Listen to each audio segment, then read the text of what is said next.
তারিফ ধন্যবাদ সেই মহান রব্বুল আলামিনের জন্য যিনি আজকে আমাদেরকে ইসলাম মাধ্যমে তৌফিক এনায়েত করেছেন। আলহামদুলিল্লাহ।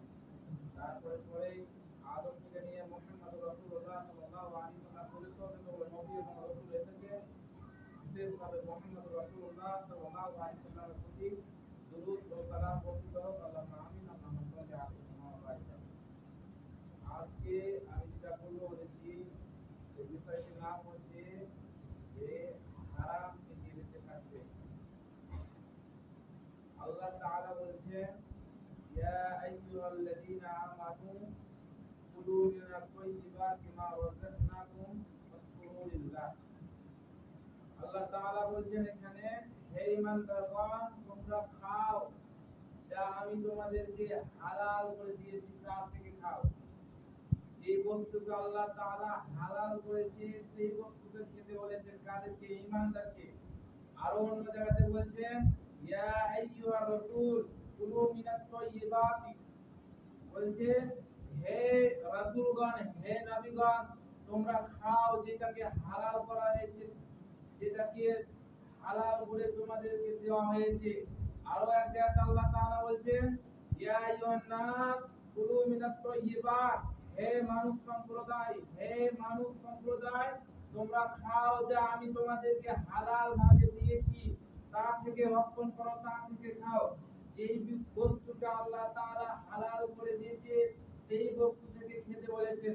যেমন আমাদের সামনে গরুর গোশত হালাল, ওখান থেকে খেতে বলেছে। এবং কি হলে হালালান তাইয়্যিবা, এবং যে জিনিসটাকে আল্লাহ হালাল করেছে সেটা তো হালাল হতে হবে। যে ইনকামটা দিয়ে আমরা খাবো সেই ইনকামটাও হালাল হতে হবে। আর এরকম তো মুফাসসিরগণ বলছেন হালালান তাইয়্যিবা, যেটাকে হালাল করেছে সেটাকে হালাল হতে হবে এবং যে উপার্জনটা করেছি আমরা সেই উপার্জনটাকে হালাল হতে হবে। আল্লাহ তাআলার নবী মুহাম্মদুর রাসূলুল্লাহ সাল্লাল্লাহু আলাইহি ওয়াসাল্লাম বলেন ইন্নাল্লাহা তাইয়্যিব, নিশ্চয় আল্লাহ তাআলা পবিত্র, নিশ্চয় আল্লাহ তাআলা পবিত্র, লা ইকবালু ইল্লা তাইয়্যিবা, আল্লাহ পবিত্র ব্যতীত কোনো কিছু পছন্দ করেন না, কবুল করেন না। আল্লাহ তাআলা হচ্ছেন পবিত্র, আর পবিত্র ব্যতীত অন্য কিছু তওবা গ্রহণ করেন না। অন্য আরেক জায়গাতে বলেন আবু হুরায়রা রাদিয়াল্লাহু থেকে বর্ণিত, তিনি বলেন রাসূলুল্লাহ সাল্লাল্লাহু আলাইহি ওয়াসাল্লাম বলেছেন লা ইয়াদখুলুল জান্নাতা জাসাদুন গুসিয়া বিল হারাম, ওই শরীর ওই দেহ জান্নাতে প্রবেশ করবে না, ওই শরীর ওই দেহ জান্নাতে প্রবেশ করবে না যে শরীরের মাংস হারাম টাকা দিয়ে উপার্জন করা হয়েছে। এইখানে একটা মারাত্মক হাদিস, ওই শরীর ওই লোকটা ওই মানুষটা জান্নাতে প্রবেশ করতে পারবে না। কেন প্রবেশ করতে পারবে না? যার হারাম টাকা দিয়ে এই শরীরটা গঠন হয়েছে, দেহটা গঠন হয়েছে, সে কোনোদিন জান্নাত যেতে পারবে না। আর আল্লাহ তাআলা নবী মুহাম্মদ রাসূলুল্লাহ আরেক জায়গাতে বলেন যে যে হালাল জিনিস নেশাদার দ্রব্যকে মূর্তির ন্যায় তুলনা করেছে। যে ব্যক্তি হারাম উপার্জন করবে, নেশাদার দ্রব্য পান করবে, তাকে মূর্তির পূজার ন্যায় তুলনা করেছেন। আল্লাহ তাআলা বলেছেন ইন্নাহু মাইয়ুশরিক বিল্লাহ ফাকাদ হারামাল্লাহু আলাইহিল জান্নাহ ওয়া মাওয়াহুন নার ওয়া মা লিযালিমিন মিন আনসার। যে বলছে এর মানে হচ্ছে ইন্নাহু মাইয়ুশরিক বিল্লাহ, নিশ্চয় যারা আল্লাহর সঙ্গে শরীক করবে, নিশ্চয় যারা আল্লাহ তাআলার সঙ্গে শরীক করবে, সমকক্ষ পোষণ করবে, আল্লাহর সঙ্গে সমকক্ষকে দাঁড় করে দিবে।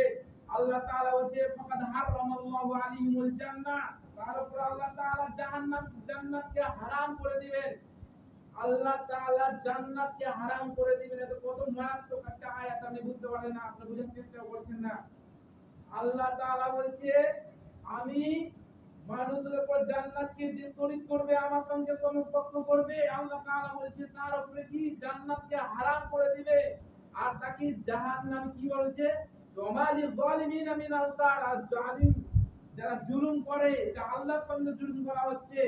যে আল্লাহ আপনাকে যে শরীরটা আমানত স্বরূপ দিয়েছে, আল্লাহ যে আপনাকে আমাকে এই শরীরটা বাদানটা যে আমানত স্বরূপ দিয়েছে, আপনি আমি আজ হারাম জিনিস খেয়ে এই রক্ত তৈরি করছি, মাংস তৈরি করছি, আর এটা আমার নাফসের উপর জুলুম হচ্ছে। কেমন জুলুম হচ্ছে? নাফস এসেছিল জান্নাত থেকে, আত্মা এসেছিল জান্নাত থেকে, তার ফিরে যাওয়া উচিত ছিল জান্নাতে। যে যেখান থেকে আমি এখান থেকে বাড়ি থেকে এসেছি, আমার উচিত হবে এখান থেকে আমি আবার বাড়ি ফিরে যাব।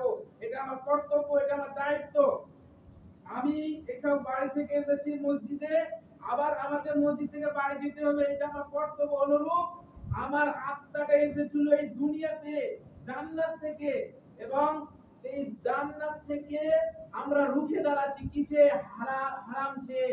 এই হারাম খেয়ে আমরা আজকে আমার শরীরটা যেখানে যাওয়ার কথা ছিল সেখান থেকে বাধা দিচ্ছি। অতএব আমাদেরকে এই হারাম পরিত্যাগ করতে হবে। আরো অন্যান্য জায়গায় বলছেন, যেমন বলছেন যে জাবির রাদিয়াল্লাহু তাআলা আনহু বলেন যে লা ইয়াদখুলুল জান্নাতা জাসাদুন গুযিয়া বিল হারাম। আর অন্য জায়গাতে বলছেন যে আবু হুরায়রা রাদিয়াল্লাহু তাআলা আনহু বলেন রাসূলুল্লাহ সাল্লাল্লাহু আলাইহি সাল্লাম বলেছেন যে তিন শ্রেণীর ব্যক্তির দোয়া বেশিরভাগ কবুল হয়ে থাকে, তার মধ্যে একটি যে মুসাফির যে সফর করে থাকে। যেমন কোন এক ব্যক্তি সফর করলে তার চুলগুলো অস্তুষ্ট হয়ে যায়, তার চুলগুলো জামাগুলো রয়েছে যে পড়ে থাকে সেগুলো ময়লা হয়ে যায়, এমন অবস্থায় ওই ব্যক্তির দোয়া কবুল হয়ে থাকে। যদি এই ব্যক্তির দোয়া কবুল হয়ে থাকে, মানে 99% দোয়া কবুল হয়ে থাকে। তো এমন ব্যক্তি যদি দোয়া, এমন এক সফরে ব্যক্তি আছে দোয়া করছে, এবার আল্লাহ রাসূল বলছেন ওই লোককে দিয়ে মিসাল দিয়ে বলছে जो মাতআমুহু হারাম ওয়া মালবাসুহু হারাম ওয়া মাশরাবুহু হারাম, এভাবে যার খানা পিনা হারাম, যার যে খানা খেয়েছে, যে খাবার খেয়েছে সেটা হারাম, যে পানিটা পান করেছে খেয়েছে সেটাও হারাম, যে পোশাকটা এখন পরে রয়েছে সেটাও হারাম, আর যে যেই যানবাহনের উপর চেপে আছে, যেই যানবাহনের উপর চেপে আছে ওই যানবাহনটাও হারাম। ওই ব্যক্তির দোয়া কেমন করে কবুল হতে পারে? এভাবে আল্লাহ তাআলা নবী মুহাম্মদুর রাসূলুল্লাহ সাল্লাল্লাহু আলাইহি ওয়াসাল্লাম সাহাবাদেরকে বলছেন, এখান থেকে সাবধান করে দিয়েছে মুহাম্মদুর রাসূলুল্লাহ তার সাহাবাদেরকে যে যে কোনো পরিস্থিতি মরা ব্যতীত, যে এমন জান যায় দেয় এমন অবস্থা ব্যতীত যে কোনো পরিস্থিতিতে এই কোন রকম ভাবে হারাম ইনকাম, হারাম খাবার হারাম খাওয়া যাবে না। আর আজকে আমরা নামাজ পড়তে আসছি এই মসজিদে, নামাজ পড়তে আসছি মসজিদে, আর বিমল পান গুটকা এসব খেয়ে আসছি। অতএব আমি আপনাদেরকে বলবো যে কোন ব্যক্তি যদি একদিন হারাম জিনিস পান করে থাকে বা খেয়ে থাকে, তার 40 দিন পর্যন্ত তার ইবাদত কবুল হয় না। কিন্তু ইবাদত কবুল হয় না তার মানে ওটা হচ্ছে যে নেকিটা পাওয়া যেত সেই নেকিটা পাবে না। যদি নামাজ ছেড়ে দেয় টোটালি, তাহলে যে গুনাহটা হচ্ছিল সেই গুনাহটা তো হবে, এবং যে হারাম খেয়েছে তার গুনাহ হবে, তো ডবল গুনাহ হবে। অতএব যারা আমরা নেশাদার দ্রব্য পান করছি তারা যেন অতি তাড়াতাড়ি নেশাদার দ্রব্যকে ছেড়ে দেওয়ার চেষ্টা করতে হবে, চেষ্টা এটা করতেই হবে। মুহাম্মদ রাসূলুল্লাহ সাল্লাল্লাহু আলাইহি সাল্লাম যখন মদকে হারাম বলে ঘোষণা করে দিয়েছিল, তো মদিনার অলিতে গলিতে একবারে বন্যা বয়ে গেছিল যে মদ হারাম। তো কোন সাহাবা মুখে নিয়েছিল, কোন সাহাবা পান করে নিয়েছিল, মুখে হাত ধরে উগলে দিয়েছিল যে হারাম জিনিস কি করে আমি ভক্ষণ করতে পারি? আমি একজন মুসলমান, আমি একজন বিক্রি হয়ে গেছি, আমি আল্লাহ তাআলার কাছে জান্নাতের বিনিময়ে বিক্রি হয়ে গেছি, আমি আমার ইচ্ছা মতো চলতে পারি না। যখন মদকে হারাম করে দেওয়া হয়েছিল তখন মদিনা শহরে একবারে অলিতে গলিতে একবারে কি বন্যা বয়ে গেছিল মদের।